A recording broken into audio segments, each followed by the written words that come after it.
IVM. $100. That's all it takes to begin your journey with Bitcoin and Ethereum. No, really. With CoinSwitch, you can start investing in over 100 cryptocurrencies with just 100 rupees. On top of that, there are zero charges for deposits and withdrawals, so you can trade, buy, sell, however and whenever you want. All of this, plus their extremely intuitive interface, makes CoinSwitch the perfect app for beginners in the crypto space. But don't take my word for it. Just download CoinSwitch for free and try it out for yourself. If you'd like more information on cryptocurrencies, tune into a show about crypto with me, Rohan Joshi, my new adventure on IVM podcasts. CoinSwitch, kuch to badlega.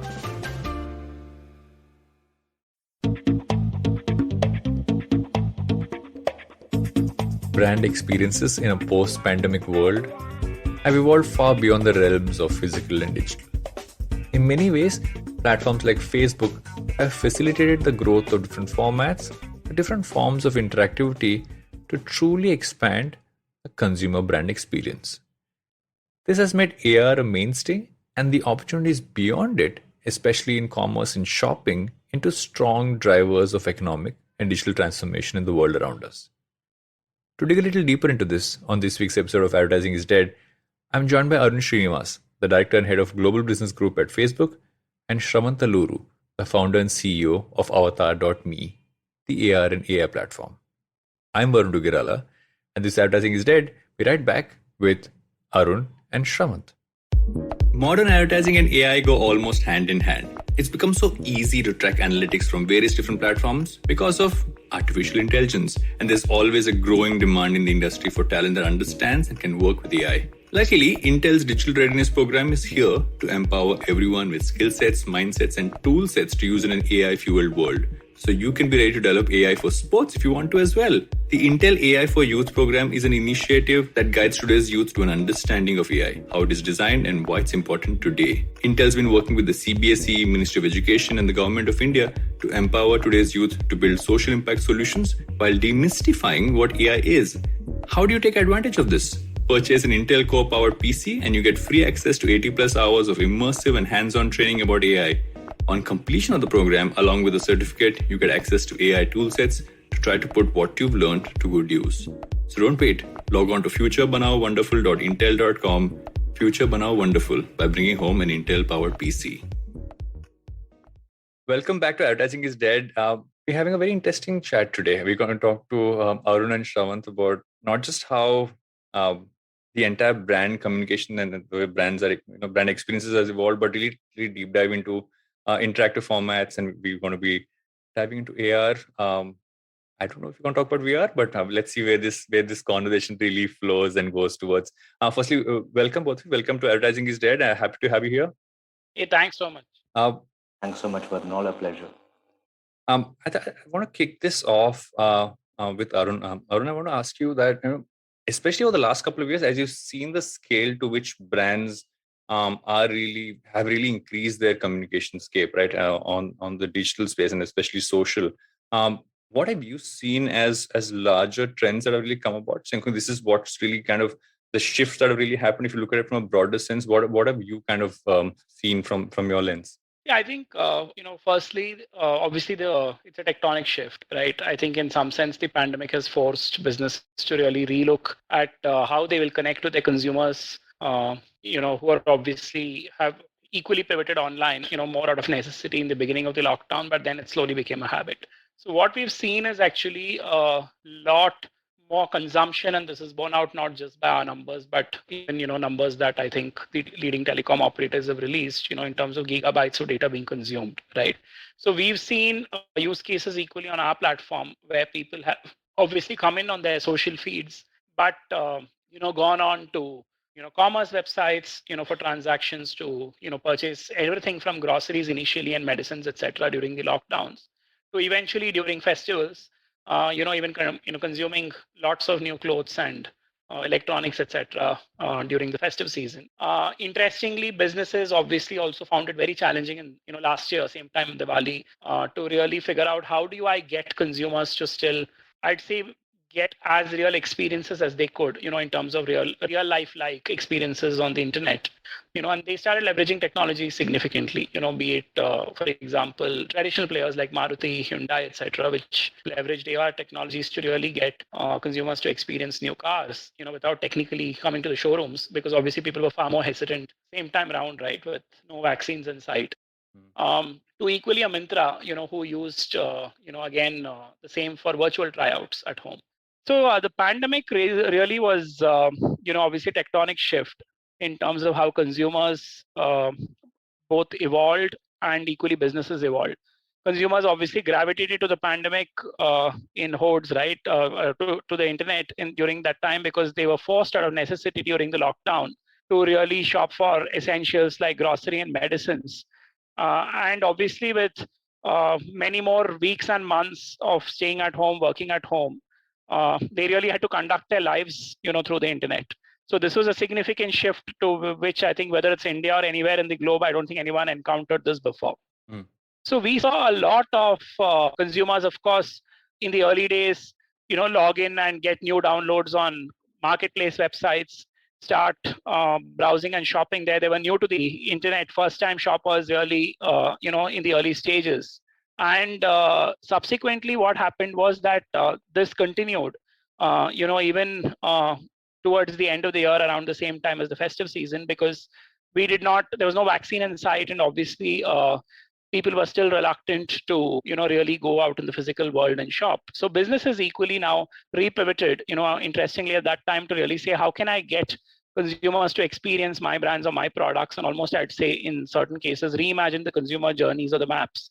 And we've had, all kinds of players, right? So ranging from traditional players like Maruti, Hyundai, etc., in the auto sector, who actually launched car around Diwali, and got consumers to virtually, really experience those cars through augmented reality. And similarly, we've had Mintra again, who tried the same, to really get virtual try-ons, during the festive season, so that people could feel comfortable about buying new clothes, etc. So whether it was that, or innovations around,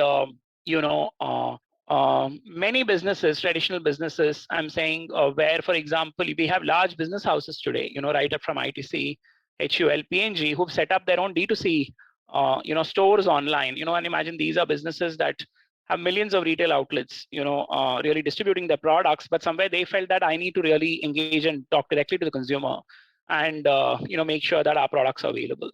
So we've seen, innovations across, right, ranging from new age experiences on one side to new age fulfillment on the other, and from sectors traditional and new.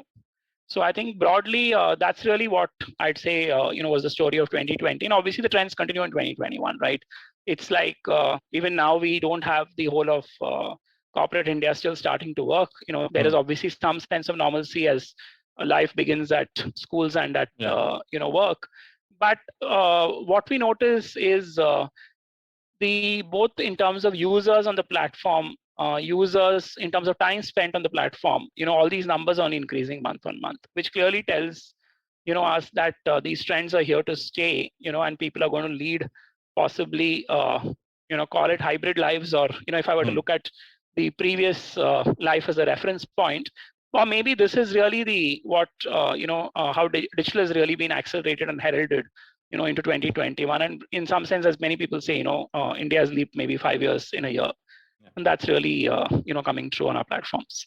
What I feel is also interesting is that as we kind of lost in many ways the physical human to human experience part, right? In many ways, there are technologies we always looked at. You mentioned AR and virtual try-ons, and I feel in many ways these have kind of gotten accelerated because it's almost supplementing what we are innately used to as experiences, right? And I actually want to turn to Sravanth right now and ask him, especially in terms of the kinds of experiences that have that the customers have really latched onto, and not just what brands have tried. What have you seen in that? Because obviously you guys are at the in the middle of getting all of that to happen while you are also on remote, like all of us were. So how did that kind of progress? That's a good question, Varun. And actually, Arun said a perfect context to this, right?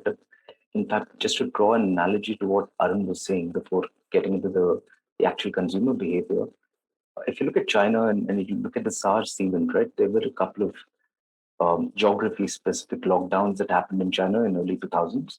And if you were to go and ask Jack Ma, in fact, in one of his talks, he mentioned that that was a tectonic shift in consumer behavior, before which people were used to going to physical stores.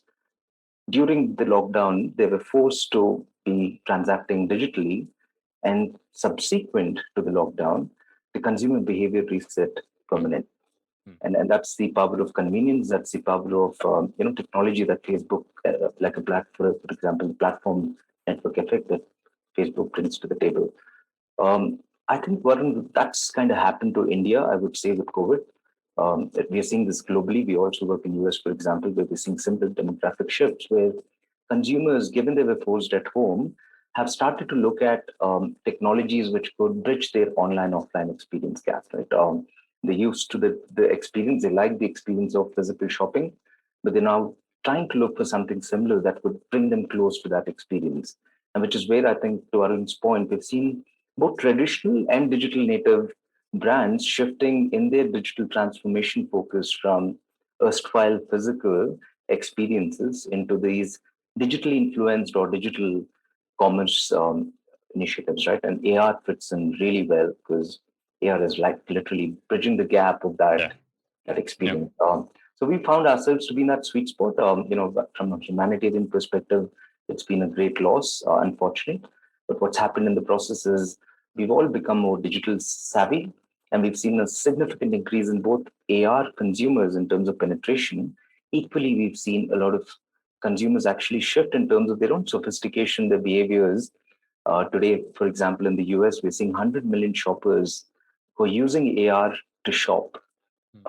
And out of those 100, 94% say, I need AR to make the next purchase decision. So that's been a phenomenal shift, as Arun would agree, because Arun sees more data than I would in the space. But what we've seen is a tectonic shift in that digital audience. With that in context, I think your specific question was more about how are we seeing this evolve? What we've seen, Varun, is gamification as the power. The power that the technology brings is that you can manipulate the physical reality of a consumer in real time. And that's a very powerful proposition. So we see a lot of gamification use cases coming in, which make an ad more immersive, make the consumer a protagonist into that ad, make them the one who's directing the movie, which is pull the features that they want or, kind of interact dynamically with that experience and pull what they want. Right? The other aspect that we've seen is the utilitarian aspect of this technology, which is more the commerce part. So the first one was more engagement time, and to Arun's point, we've seen huge increases in engagement time in general in that space. The second is more utilitarian, which is transactions. All the shoppers who were used to going to physical stores have started transacting digitally. And in spaces like, say, a furniture, for example, or white goods like a Samsung refrigerator and the likes of those, you would see that there is a pull from a consumer to discover the product before they make purchases. So we've seen performance ads in Facebook ecosystem, which have started to take meaningful shape, if you will, in terms of brands saying this could be a viable way for me to make an immersive advertisement of my product in consumers' home. And I would say that is the other piece which India is slated for that digital penetration in the next 5 years, which I would say Arun would be better positioned to opine on. What I feel is also an interesting point. I'm just going to pick up from what you said is because one of the things you spoke about was the data, right? And I think when you look at the data aspect of it, it's not just there. Obviously, small businesses have found a way to kind of really like survive and then kind of scale up. But when you look at large organizations who traditionally have had very complicated and really large almost systems in that sense, for that to kind of move towards digital, I want to ask Arun this, is that how have you seen them kind of adapt to it, especially when you look at the larger, more traditional companies? It's almost like you're suddenly asking someone who's kind of built an entire train to suddenly switch midway through and jump onto another one, while they were still obviously had both kind of going on. So how have they dealt with it, and how have you seeing it just from a overall standpoint? Yeah, I think I think change is constant, right? I mean, even if I look at a larger cycle of course, we've always had change. Like if I look back at marketing and advertising, let's say, from 20 years or 25 years ago, you really had only Doordarshan to start with, and then you really had, maybe Z came in first, and then subsequently you had more Hindi channels and then regional channels, etc. So marketers have had to continuously evolve, obviously, and companies have had to equally continuously evolve to really, I'd say, make sure that they stay connected, with their consumers and make sure their messages reach the audience, right? Having said that, and while obviously the shape of marketing changes, but this really truly is slightly different, right? It's more tectonic for two reasons. One is this is not more, when I remember, being on the other side, and when you're trying to build a brand, when you break your plan from, let's say, really 2 or 3 TV channels into 20. I mean, you obviously, I'm sure there will be systems and algorithms that come into play to really figure out what's the most effective way to reach consumers at the lowest cost. Yeah. But here it's more tectonic in a sense that the system or the people inside do not know much about consumers. If you ask me, even today, I'd say that, and even with some of the internet first companies that we talk to, or digitally first born brands, they always say, one thing, that consumers are far ahead of us, which is true, right? Yeah. And in some sense, we all have to fish where the fish are, So I think businesses have realized that it's pivotal that they really build this muscle, work with obviously ecosystem players like us, and really find a way where they can still meaningfully build their messages to consumers. So what I have seen, as I mentioned, is, over the last year or so, we've seen businesses across, right? So like I give another example of innovations. Titan, which obviously is again one of our marquee brands for the last 30 years, from the house of Tatas again, they felt that people are not coming in to either buy eyewear or watches, into stores. So they came up with, leveraged one of the Facebook products on saying buy online, pick up in store. So basically, again, it could be about how can I really make the consumer journey seamless. You allow them to browse, figure out what, he or she wanted, and really make sure that you leverage this during, and they actually got higher sales actually during this Valentine's Day than they did, versus the previous year, which was a physical event, if you recall, which was pre-pandemic. Yeah. So I think it's about really, as long as you always have products, I guess, which cater to consumers, you find a right way where it resonates with them, and digital is a really powerful medium, because equally, I think, not only does it, allow you to reach millions. See, today, Facebook, for example, we have a reach of more than 400 million people, which is almost the census of India's internet, and much more than I would say most brands would want to reach, at one shot. I think the second advantage digital, and ecosystem like Facebook, Instagram, and WhatsApp allow you to do is to really reach people only who you want to reach. See, in TV, for example, if you buy a plan, I mean, even though you may think it's only females or only male, you do have a lot of spillage and wastage. So here, I think you're very finite in terms, and more accurate in terms of, who you're talking to. So I think brands obviously have, leveraged this. So that was like, let's say, a Titan example. Similarly, there are many other tools which have also come of age in India during this time. The second one I can talk about is collaborative ads. What it means is basically, like, and we've seen companies like Marico, P&G, Mondelez, etc. use this. So what it does basically is you advertise, let's say, for Saffola in the on Facebook. The moment you're interested, it says click here to buy now. You're actually diverted to one of our partner retailers, websites for the transaction completion, right? So people also discover, I guess, new launches, new products. And we've seen both, obviously Southeast Asia is where we picked this up from, but we've seen India again lead the way, where large businesses have pivoted to leveraging this. Equally, I'm saying it can be, the traffic can be diverted to their own website as well, for a transaction completion. So whichever way I look at it, whether you're in the business of fashion or jewelry or clothes on one side, or FMCG on the other, or even cars, as I mentioned, or even financial products today. Of course, there are some regulations which we still have to comply with, because, we can't do stuff like KYC, etc. on the, on the platform. So we still divert the, lead to an agent, and then the agent obviously then carries the conversation forward with a bank or a card company. So, and as we speak, what's heartening and interesting is, so there are no conversations that, are happening saying, hey, India is returning back to normal. And I think, what should I do? Because even now we get, queries from large, financial services players like HDFC or Kotak, etc., where they're all talking about saying, how can I, double down on this and, go direct more on either insurance or cards or, depending on what their business need is. What you said is interesting, right? That's actually what I was going to come to, is that just everyone assume that while the business curve, and I've heard everybody call it everything from a U curve to a V curve to I think all the alphabets were used across what kind of curve a business would kind of go through. But what's been interesting is that most people assume that in many ways you almost go reflex back to the way we would purchase, the way we would connect with brands, etc. But what's actually been interesting to see is that I feel brands have found a lot of optimization and efficiency in this way of connecting to consumers.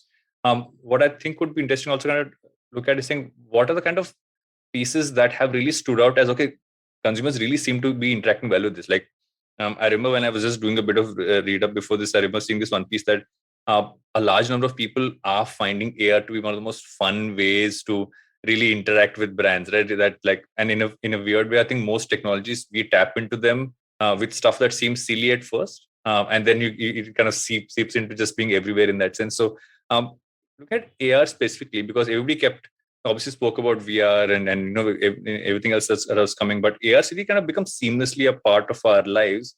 How has this helped, especially what kind of pieces within this do we, if you look at it from like a macro lens, right? It's okay, these are the kind of products that have really worked, and which are really seeing scale, and which of those have surprised you? I think I want to ask Sravanth this thing. Which of these surprised you, saying, one second, this did really well, I thought that would do well? So I'm like, I'm going to throw this at you and saying, okay, which one of these do you thought was an interesting one to have seen a rise? It's a really long question for what should have been a simpler way to start this off.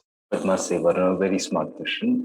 Hardly ever get asked this, so I'll probably answer impromptu. I think the efficacy of AR is visual discovery. Right? We're all humans who have sensory perception. 60% of our neural processing is visual, so we're visual, processors, if you will. And the impact of AR is that you can actually start manipulating the visual information that's displayed in front of you. And the two ways that I see this actually hitting that core consumer psychology, the root philosophy underneath. One is for experiences of products to be taken to consumer home, which is the standard way of how AR has been.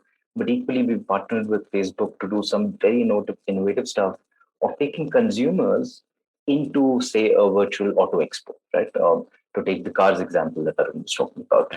And the power is either taking a consumer to a virtual experience altogether, which is very in line with the future vision of Mark in terms of what he calls as metaverse, where a live, dynamic, persistent virtual universe, right? Yeah. Or a multiverse, in fact, because you could have your own versions of that universe. Yeah. But in that direction, you see that AR is that capability, the underlying capability that allows you to either take experiences to consumer homes or a consumer at the convenience of their couch at home being taken into, say, a Paris auto expo. And that's the power of probably mobility that wasn't a dimension of capability that brands had to access before. And I see that to be the real impact, Varun. The other aspect that we've seen from a consumer psychology perspective is there's a lot of consumer pull on products, for example, which are about look and fit. So Arun took some examples, but I'll maybe double click on some of those. Fashion is a good example where a consumer's end equation is me looking good. It's not about buying a product. It's about, my look, right? So stuff like accessories where you can just simply, we did a lot of work with Facebook, for example, with brands like Myntra, Tata Click and others, which was mix and match of Apple accessories on your face. You could put lipsticks, put a couple of jewelry around you, and so on, and actually see that real time on yourself, which is a very powerful way of solving the end consumer problem rather than going halfway, which is showing 2D images of lipsticks. The other side of it is stuff like living spaces. We've seen that home improvement as a category is taken off after COVID because people are at home. So think of this as your living room, your kitchen, your bedroom, and your office in your home office. And in each of these four categories, we've seen consumers actually transact a lot more. So we've seen these categories do well post-COVID. And there's a lot of pull in terms of the compliment that you get when a friend comes home and says, wow, your home's looking so good, actually means more than the comfort that a that you get when you sit on a couch that you bought. It's psychologically proven by a Stanford study. And that's honestly what's happening, right? The consumers are actually buying a look for their home, not a product. And so you also see average order value go up, Varun. And that's what I think has been the power of Facebook and Avatar's partnership, which is to reimagine consumer journeys like Arun alluded to earlier, which is the ability of actually now looking at multiple products together, a couch, a cabinet, a sofa, and then look at that entire look and buy that look, right? It increases the average order value for the brand, but it actually solves for the end consumer experience, which is the compliment that you get when someone says, wow, you've really designed your home well. We have a bunch more things to discuss, but first, we got to take a small break. So we'll be right back after that. I really enjoy driving, but I hate the Mumbai traffic. In fact, yesterday, you won't believe what happened. I banged into a taxi. Though no fault of my own. I mean, it was completely his fault. Hear me out, I'll explain. Written behind the taxi was, Kotak home loans now only at 6.5%. It was so unbelievable. I was shocked. I crashed into the taxi. I'm surprised people don't crash into his car every single day because of that. So guys, kripya dhyan rakhe when reading such things. Actually, I don't even mind paying the taxi driver for his repairs because I will be saving so much on the interest rates. Just visit www.kotak.com for more info or visit your nearest Kotak Mahindra branch today. Terms and conditions apply. Interest rate starting at 6.5% per annum. Actually, I'm going to pick up from this and just ask Arun this, is that one of the other pieces this seems to have affected is how we look at things from a hyperlocal standpoint, right? When you look at the entire hyperlocal experience of connecting with consumers, what have you kind of seen as just like how people have been able to kind of almost evolve how they look at that entire experience, and what has been almost tools that you kind of provide to make that a lot more seamless? Yeah, see, I think, I would say that that comes at one level lower, right? So the first would still be brand discovery or whatever. I'll give you a couple of examples, where in fact brands have leveraged, AR and, subsequently figured out how to, fulfill, the experience. So Vivo, for example, last year, they launched the V19, and what they did was they, almost did a virtual unboxing, as they called it, of the V19 phone. And they ran a lot of AR ads and video ads across Facebook and Instagram, and this almost replicated, for consumers, the offline shopping experience where, they could quote unquote, almost touch and feel, I guess, the gadget's new features. And, I think the highlight of the phone was the camera, right? Yeah. So I think the moment they were, and obviously like this worked a lot because I think versus all the other, it cut through clearly well, and in fact, in a study that we had done on the platform also, it almost saw a 10 percentage point increase in ad recall, for the phone. So what it does is then, equally, you're able to then convert this into, as I said, prospective leads, which is the same like the Maruti example I spoke about, where Maruti again, for the S-Cross launch last year, from the comfort of your home, you were able to really get a virtual tour of the S-Cross. Almost you felt like you were sitting in the car. And what both these brands have done is, they are physically still distributed either through the auto dealer, or in this case, the phone dealers, right? Of course, you could order online as well.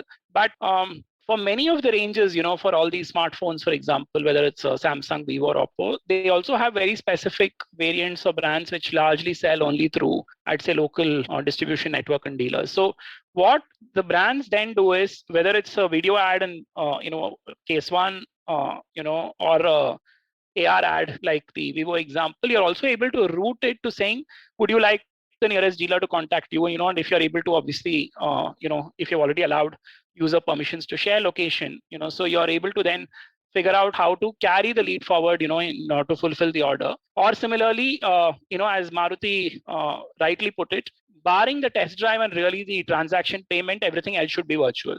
So basically, how are you able to then get the nearest showroom to actually send the car to your house, for a test drive? So I guess that's how the, hyperlocal solution really comes into play.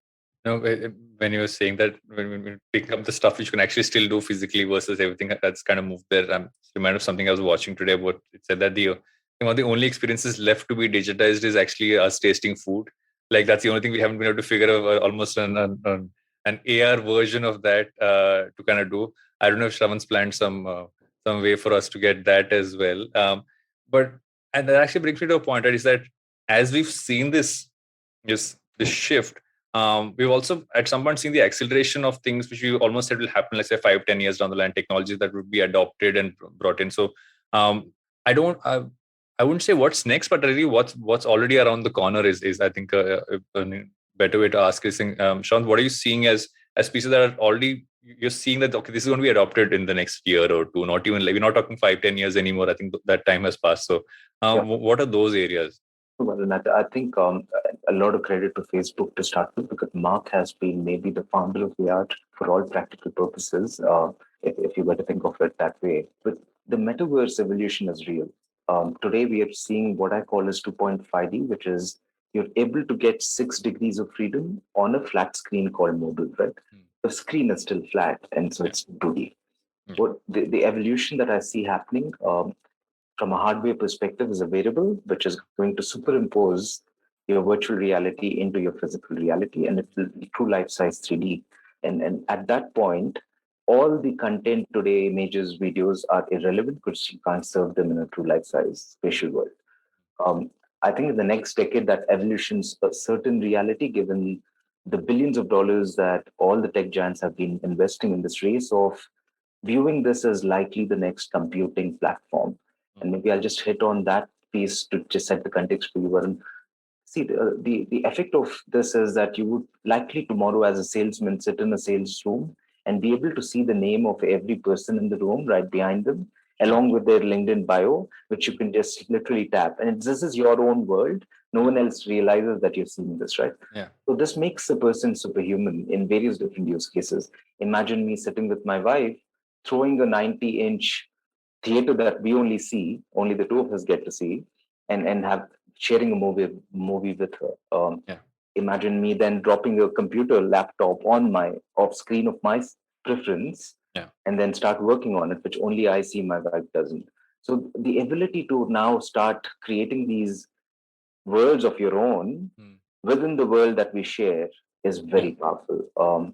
And I see in the next decade, you'll see use cases. We're still early. The technology can cover multiple use cases that we haven't yet imagined, and that's what I see happening. Today, I would say it's still early days, Varun. This is very nascent, probably from a bell curve perspective, right at the starting of that curve. Day -1, if there was one, day 0 for certain. But then day 20 would look very different. Our next generation would have a very different experience of what digital world is to what we have been from the flat screens that we've been living with. I think the generational piece is actually interesting one, right? Because in many ways, if you look at the audience of this podcast, a lot of them are trying to figure out what the careers of the future are, and not just where they need to upskill themselves, but really seeing what are the opportunities that they can kind of prepare themselves for.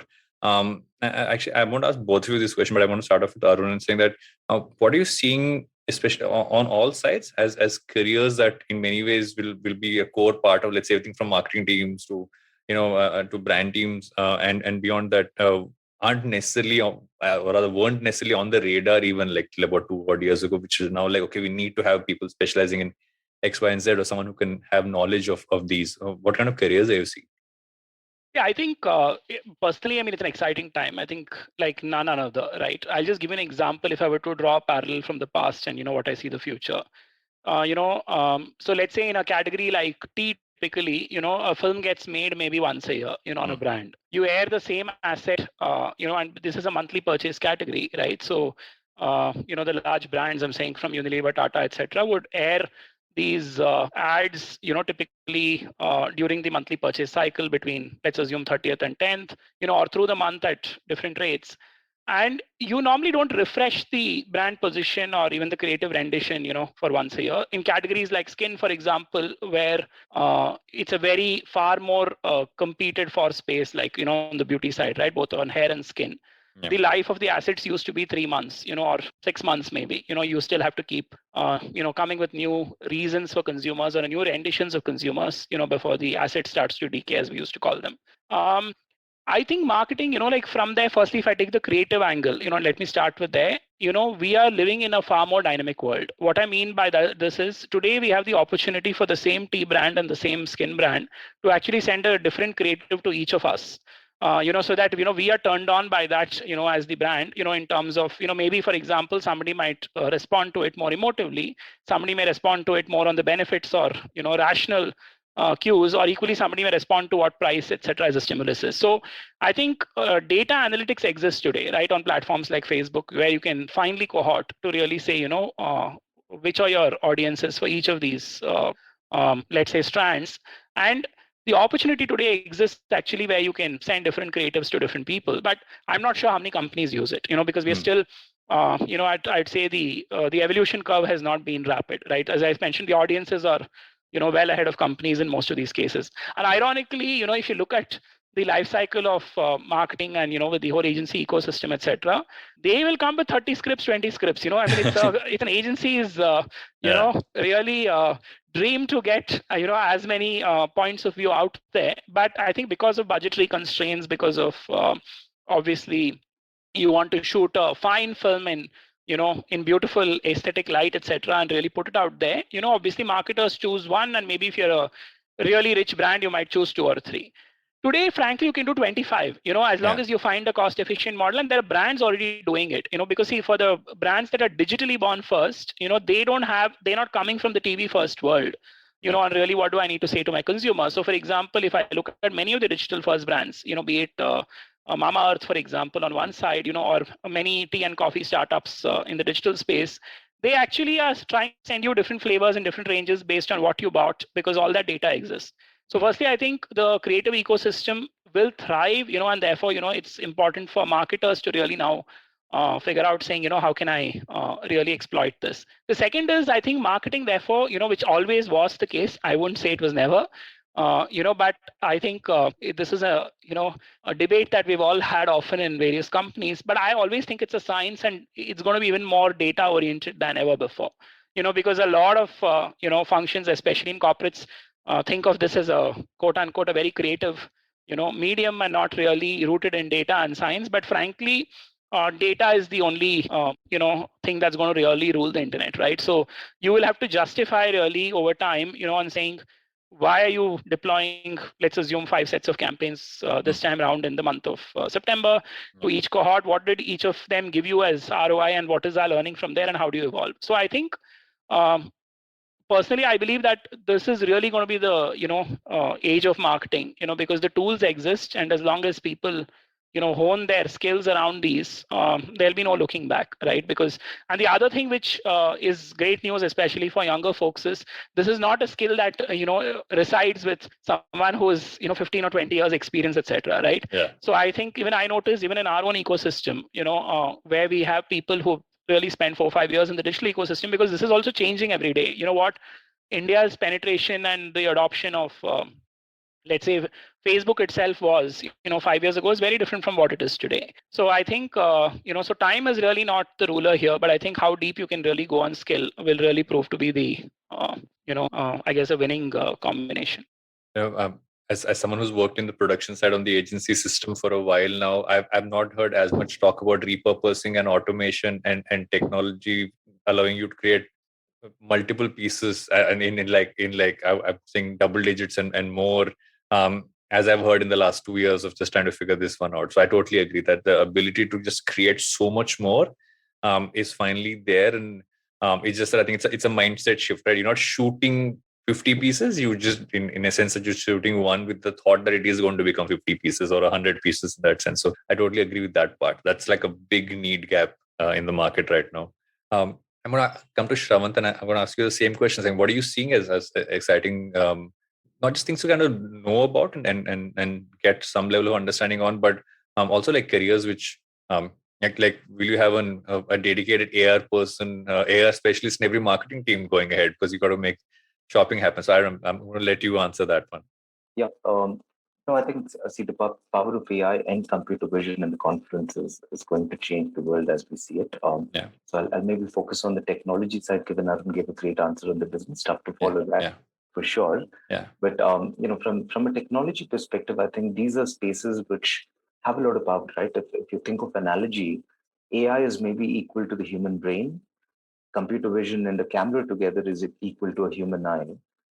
Imagine if you could just start doing what a human eye and the brain coordination does today in the world, right? Yeah.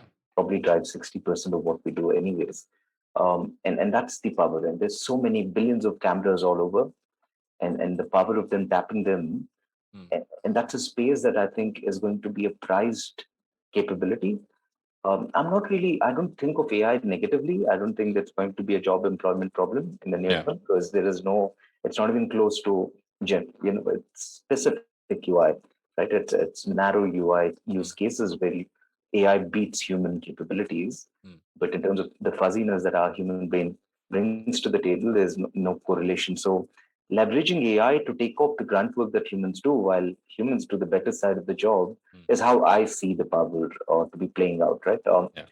But it is a knife. It could help you cut vegetables. It could help you meet someone. So let's hope that we all use it to cut vegetables. Exactly. But that's, I think, for someone who's young, who's coming out of college, understanding those aspects would be something that will be a career which will be very lucrative. Perhaps I think I was an investment banker in Wall Street. I think the next generation folks will probably aspire to perhaps AI as that best paying job in the best paying place, right? Like a Facebook. I think it's Facebook and the likes which will rule the roost going forward. The days of private equity banking and consulting are perhaps behind us. Is how I look at it. I'm not even going to talk about advertising, and that's like I'm just going to keep that one away.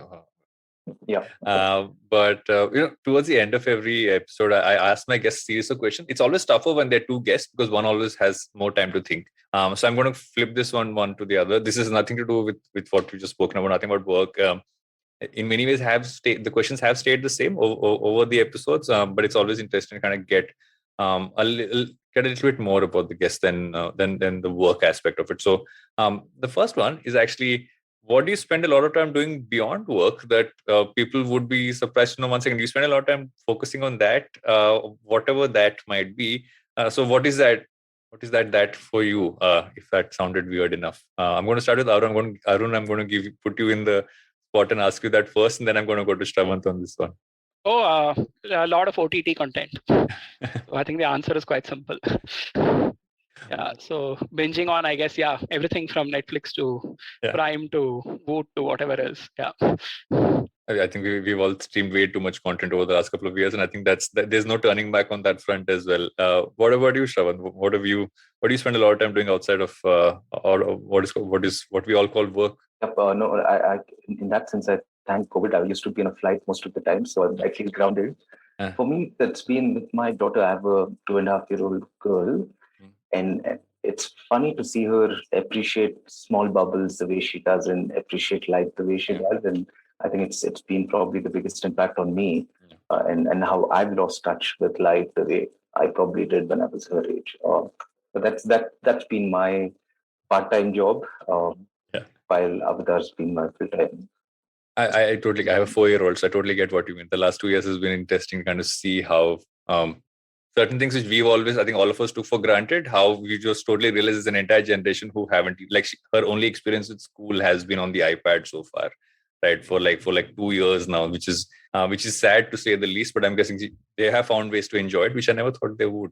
The next one is pretty simple, and I'm trying to figure out how to do this without giving the other person too much time. But I'm just going to let both of you all unmute your mics and let you go at it as soon as you get the answer. What can you put together in an instant? It has been more than an instance, and both of you all are still thinking. Coffee, I guess. Shravan? So, Maggie? So Maggie has been in many ways the most oftenly answered question to that one. Coffee hasn't come up, interestingly. It hasn't come up that often in recent episodes. So Arun still got in one, which is a little... Somehow instant followed noodles, right, from my head. Considering, Arun, you said you watched so much OTT content, anything you recommend that you've watched recently, or anything which you read or listened to if you're a podcast listener? No, I think I watched Clickbait, so it's all again about the digital world and I guess impersonation and whatever else. So in line with our theme today. So yeah, highly recommended, I guess. Sravanth, how about you? I've been reading this book called Power of Now by Eckhart Tolle. It's about the power of the present moment and how you you live in this illusionary present Yeah. and past and future, right? Yeah. It's been a good read. And I'm going to ask both of you this, and you can think about what your perspectives on this is. That why do you think we move to almost an augmented nature of brand experiences, right? While the physicality, I don't think will totally go away, and I don't think any of us believe they'll totally go away. We have moved to that, and it's only going to scale out. Why do you think augmented brand experience will not die? Why do you think that specific piece will not die, and why do you think that is going to be the case? Arun, do you want to go first? Yeah, I think see the first reason, I guess, is there is just too much content and action happening out there.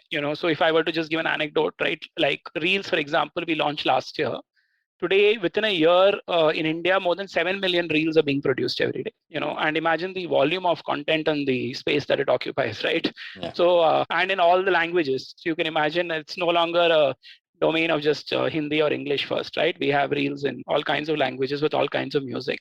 So I think and like if I also look back at our own lives, over the last couple of decades, for example, the number of brands that consumers have today to choose from has I don't know, exponentially increased is understatement, right? Yeah. So because earlier you would think of the top 2 or 3 brands of let's say coffee, typically which were available of retail shelves, but today you can order, I guess, things from plantations and things from let's say, like, even since I mentioned coffee, since I got some Colombian black coffee sitting at home through Instagram. So if you know what I mean, so it's possible to do things, I guess, which were not hitherto possible. And in this, it's the same, first principle of advertising or marketing, right? You have to stand out. So, and therefore, I think, for many of these things to really come alive digitally, I think, frankly, augmented reality will stay, but we'll also have to enhance the experiences, right? Both in terms of quality and what it does, for consumers, because obviously eventually it'll compete with virtual reality and whatnot. Yeah. So I guess it's here to stay, but I'm sure it will also have to evolve. So I can't say it won't die. I'm sure it'll keep evolving. Sravanth, will it die? I think we just left it at that point to you, and then going to let you dig deeper into it. No, I agree with Arun. I think it's too early days to say that augmented reality in its current form is the final version. I don't believe so. I think it's a very early version of a very early attempt at the fundamental power that this technology brings. I think there'll be a lot of evolution in the next decade. I see that happening both hardware-wise. Yeah. And I equally see the power of AI and computer vision then enabling use cases leveraging that hardware that couldn't be done before. I would say, that's probably the opportunity. The real change that's happened is we are shifting from a 2D world digitally into a 3D world. That, in my view, is a certain necessity, literally, because it's a big gap today in how digital experiences, and to Arun's point, consumer experience is a very important aspect of brands. And that's how they're differentiating sometimes discovery, right? And so it'll play a significant role, that 2D to 3D shift in the advertising capability, about the ability for a brand to stand out. Augmented reality, virtual reality, headset, mobile, all forms of reality are going to but those are all still evolving. So I would completely agree with Arun on that. He put a very mature view on how that would probably go. Thanks, Sravanth. Thanks, Arun. Thanks a ton for coming on and not just giving us a picture of how things have evolved and how they're going to evolve, but really, like, I think a lot of the examples really are great to kind of look at, kind of learn from, right? In terms of just like how, not just as consumers and brands, but I think as an overall ecosystem of people, brands, and marketplaces, things have really kind of changed and are changing. So thanks a ton for coming on Advertising is Dead, and I hopefully will meet some of y'all in person and not just through augmented pieces like this at some point. I think some of those things are still required physically from time to time. Yeah, thanks so much, Varun, for having us on the show. I think it's been a pleasure. Hopefully, yes, we'll move from Zoom experiences to real experiences someday. Yes. All my pleasure, Varun. All my pleasure. Thank you. Thank you.